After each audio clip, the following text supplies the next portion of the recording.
ओम शांति।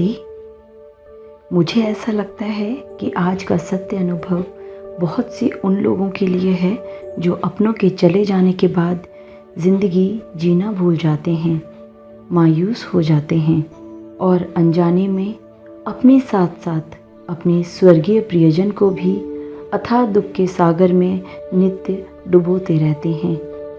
आज का अनुभव आया है महेंद्र नगर नेपाल से मधु हमाल बहन का। तो प्रस्तुत है उनका स्वकथित अनुभव। बात सन 1992 की है। जीवन में निराशा का अंधकार छा चुका था।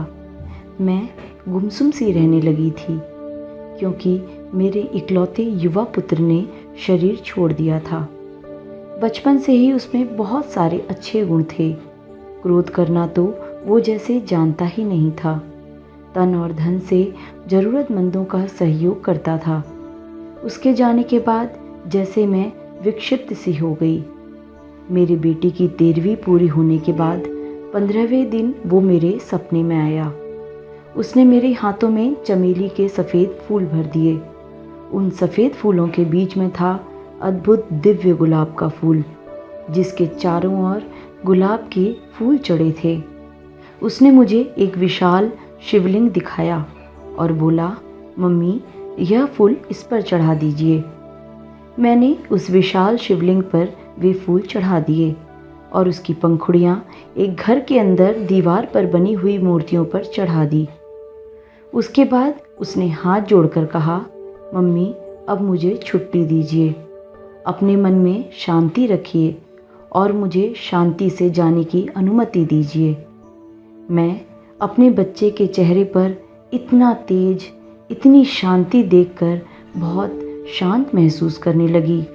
मेरा दिल नहीं हो रहा था कि वो मुझसे दूर जाए, लेकिन धीरे धीरे वो अपना हाथ मेरे हाथ से दूर करते हुए एक एक कदम पीछे की ओर जाने लगा और मुझे बहुत प्यार से हाथ हिलाता हुआ कहने लगा, मैं यहाँ बहुत खुश हूँ।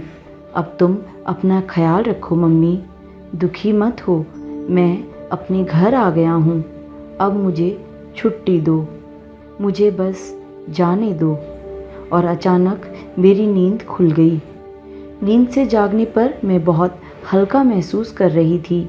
समय बीतने लगा और मैं अपने जीवन में आगे बढ़ने लगी। उस समय मैं शिक्षिका थी, विद्यालय में पढ़ाती थी। उसी स्कूल में एक शिक्षक ने ज्वाइन किया। वो शिक्षक बचपन से ही मेरा विद्यार्थी रह चुका था। वह बहुत समय से ब्रह्मा कुमारीज ईश्वरीय विश्वविद्यालय से जुड़ा हुआ था और ज्ञान के मार्ग पर चलता था। उसने सेवा केंद्र से एक पुस्तक लाकर मेरे सामने रख दी। उसकी कोशिश रहती थी कि मुझे किसी भी तरह परमात्मा का ज्ञान मिले और मैं अपने बच्चे के जाने के दुख से उबर जाऊं। एक दिन मैंने उस पुस्तक को पढ़ा।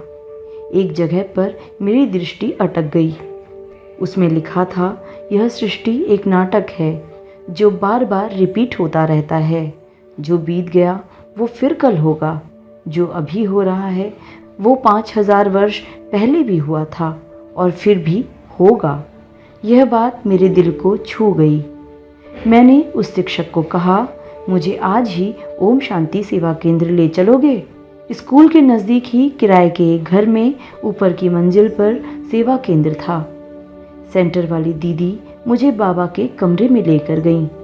ब्रह्मा बाबा को देखकर ऐसा अनुभव हुआ कि यह मेरे दिल के बहुत करीब हैं। मैंने पूछा, यह किसकी फ़ोटो है? दीदी ने कहा, कल बताऊंगी। मुझे लग रहा था मेरे असली पिता यही हैं, जैसे मुझे बहुत दिनों के बाद मिले हैं। इतना अपनापन महसूस हो रहा था कि आंखों में आंसुओं का सैलाब उमड़ पड़ा। दीदी ने मुझे भोग यानी प्रसाद ला कर दिया। उस दिन सद्गुरुवार था। मैंने भोग खाया और दीदी ने मुझे कहा, कल ज़रूर आना। दूसरे दिन दीदी ने आत्मा का पाठ पढ़ाया और साप्ताहिक कोर्स की शुरुआत की। जैसे जैसे कोर्स आगे बढ़ता गया, मुझ में परिवर्तन आता गया। कोर्स पूरा होते होते पहले से मैं सामान्य हो चुकी थी। मैं जीवन के रहस्य को जान चुकी थी। यहाँ जो भी होता है ड्रामा में नूंद है। ऐसा लगने लगा कि मैं अंधकार से निकलकर प्रकाश में आ गई हूँ। कुछ वर्षों के बाद जब माउंट आबू गई तो ब्रह्मा कुमारीज के पीस पार्क में वही बड़ा सा शिवलिंग देखा जो मेरे पुत्र ने मुझे स्वप्न में दिखाया था, और जिस कमरे में मूर्तियों पर गुलाब चढ़ाए थे वह दिलवाड़ा मंदिर था। अब मेरी समझ में आया कि मेरा बेटा मुझे क्या दिखा कर गया था। वो मुझे परमात्मा से जोड़ने की कड़ी बता कर गया था। अब तो मन में यही संकल्प रहता है कि सभी दुखी और अशांत आत्माओं को मेरी तरह परमात्मा का परिचय मिले, उनका जीवन भी सुखी हो जाए। किस तरह उस ज्योति बिंदु सर्वशक्तिवान का धन्यवाद करूं। इतना सब कुछ मुझे देने के लिए शिव परमात्मा को लाख लाख शुक्रिया। अब मेरा हर पल शिव बाबा से जुड़ा हुआ है। हर पल शिव बाबा के साथ का अनुभव करती हूँ। मेरा कोई भी कार्य शिव बाबा के बिना नहीं हो सकता।